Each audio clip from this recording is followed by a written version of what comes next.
Hello and welcome to Racers Now. In this video, we're taking a look at day one of the York Ebor Festival, which is just over 2 weeks away. And day one, for many, the best day of the four Group 1s now at York across the meeting. We'll be taking a look at all of them here on Racers Now as usual. But we're starting on day one with the Juddmonte International, which is now, widely regarded and undoubtedly one of the truly world's greatest racers. That is proven on the official figures. I think it's been 4 of the last 6 years or something like that, whereby the Juddmonte has officially been the best flat race in the world. And topping the market at the moment for that race to take place on the 20th of August is Delacroix, the Sandown Eclipse winner. He's 6-4 at the head of the market following Field of Gold's flop in the Sussex Stakes, resultedly pulled up lame. Field of Gold, the Irish Guineas winner, was a possible contender for the Juddmonte, now is not. So today we have seen a little bit of a shake-up at the top of the market, or a consolidation of the positions of those at the top of the market, those that are have been likely to run in this race for some time. Field of Gold was the big question mark. Will he, won't he run in this race? But following that pretty disappointing run at Goodwood, he has come out. So he's going to be taking a mid-season rest, which I think he deserves. He's had 4 or 5 runs already this year, Field of Gold. So he's coming out of the Juddmonte International, and that leaves it with Delacroix 6-4 at the top of the market. I watched that Eclipse back today. I still don't know how Delacroix got up to win that race. Any price you like him running, a mile back, hampered slightly, but absolutely flew home, mowing down Ombudsman very late that day. The rematch between those two, Ombudsman in at 5-2, looks likely for York in a couple of weeks' time. But there is plenty of interest elsewhere as well, including an international sprinkling. We've got French-based Dariz, who is unbeaten in 4 starts in those famous Aga Khan colours. Didn't run as a 2-year-old, has got better and better on each of those 4 starts. He's a potential contender here for the Juddmonte. And there's also Danon Daiseal from Japan. I'm not going to claim to know much about the Japanese form, but certainly adds a different flavour to the look of the race when there is Japanese interest, and their footprint, if you like, on the biggest and best flat racers on any surface across the whole world is growing as every month passes, it seems. And that's going to hopefully include British shores in the coming months and years as well. So that Danon Daiseal, very, very interesting for Japan. There's 17 current entries in the Juddmonte, and you can see that being trimmed down significantly. Aidan O'Brien has got 8 of the 17. No surprises there, but you could probably see only 2 running, surely. We've seen the usual script. Delacroix, who is, favourite in the market. Continuous is in there for potential pacemaker duties, as he has served on a few occasions this year with differing results, really. Continuous, it's worked well in some races, particularly over in Ireland, but it's not worked as well in others. See the Prince of Wales Stakes at Royal Ascot, didn't work out for Los Angeles. I think that was more Los Angeles' fault than Continuous. And then we had the King George, which was a bit of a disaster, really, for Continuous and Jan Bruegel. As we know, we've seen the fallout from that one. So Field of Gold looked to me to be crying out for a break after his disappointing run in the Sussex. That was confirmed earlier this week. Anmar and White Birch are always listed in the anti-post markets for these type of races, but often don't run for different reasons. Anmar doesn't want it quick ground. White Birch is just never fit enough to run, to be honest. Naran is a very interesting runner in here, not even listed on my ticker at the bottom of the screen, is 33.40 to 1. For the John and Thady Gosden yard, he's won 2 novice races and a listed contest to this point in his life. He's only had 3 starts, won all 3 of them. He does step up to a Group 3 this weekend at Haydock. That is the 9th of August. And if he were to win that, he could possibly, there is about a 10-day gap there. He could possibly become a contender for this Juddmonte.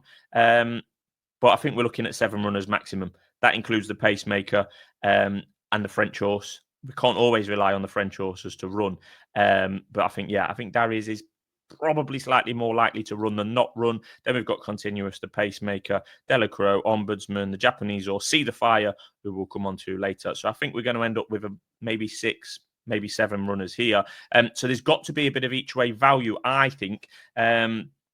And I think that value does lie with See the Fire. Was 10-1 when I wrote these notes earlier today or yesterday. Is now 8-1 because the official news, although I was working on the assumption Field of Gold wouldn't be running in the Juddmonte, it became official that he was having a bit of a break. So, like I say, those near the top of the market have had the prices trimmed somewhat. See the Fire was one of those. I thought she ran an absolute belter in what was borderline a farcical Nassau Stakes at Goodwood, where it was torrential rain and a flag start, neither of which suited See the Fire. She wants quick ground, and the start was, pretty farcical. She was 3 lengths behind eventual winner Whirl 2 seconds into the race. It just was unsatisfactory.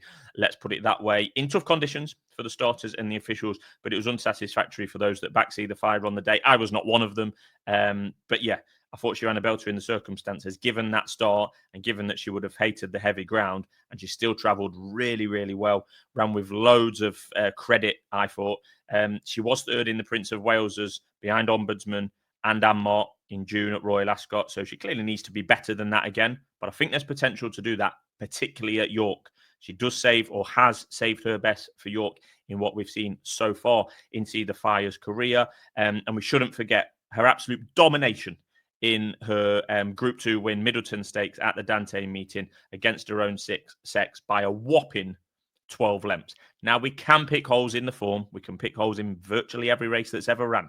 We can pick holes in the form, but the facts remain. She's won a Group 2 over course and distance this year at York by 12 lengths on not rattling quick ground, but quick enough.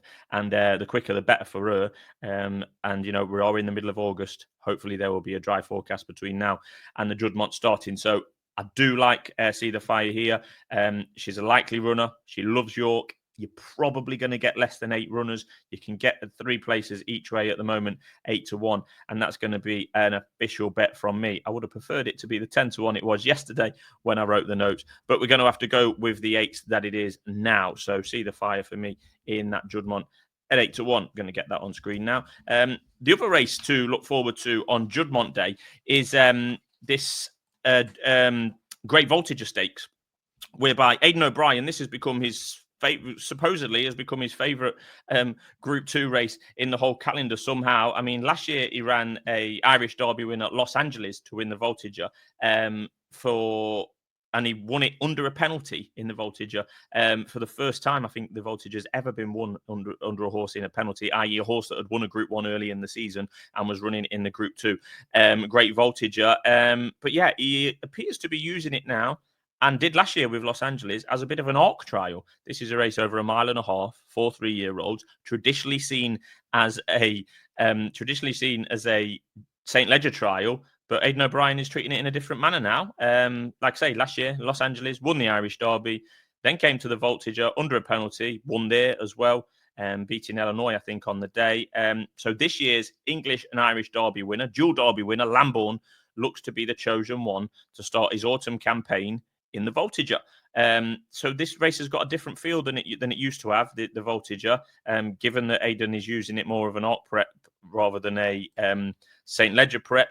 And at the moment, Lambourne's in there at 6-4. Merchant's in there at 7-4. Merchant today was taken out of the St. Leger, having won the Gordon Stakes in torrential rain conditions last week.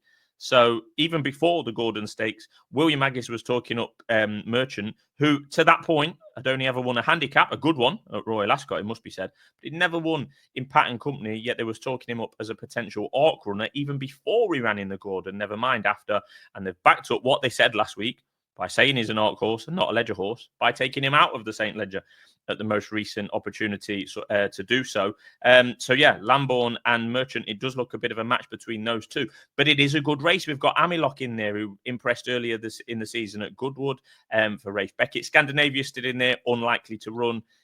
He is as short as even money now for the St. Leger. We'll be covering that on a different video. Wimbledon Hawkeye, who does split opinion, particularly mine, the way he's been campaigned or ridden or what races he's been riding in, but he does seem to have been on the improve he was actually second behind Merchant in that Gordon Stakes. Then there's other runners like Mount Kilimanjaro and others stay true, trained by Aidan O'Brien. Karmas was impressive when winning a handicap at Royal Ascot. A group race at Royal Ascot. So there is some interesting runners in there. Merchant and Lambourne, top of the market, neither of which go into the St. Leger, which has a different feel to the Voltigeur than usual, but that's the Aidan O'Brien effect. So maybe the Voltigeur is turning into an art preparation rather than a St. Leger one, as it starts their autumn campaign, if you like. You know, the likes of Lambourne has had a bit of time off from the end of June where he won the Irish Derby. He's missed the whole of July, and he's going to start his autumn campaign supposedly in this Voltigeur.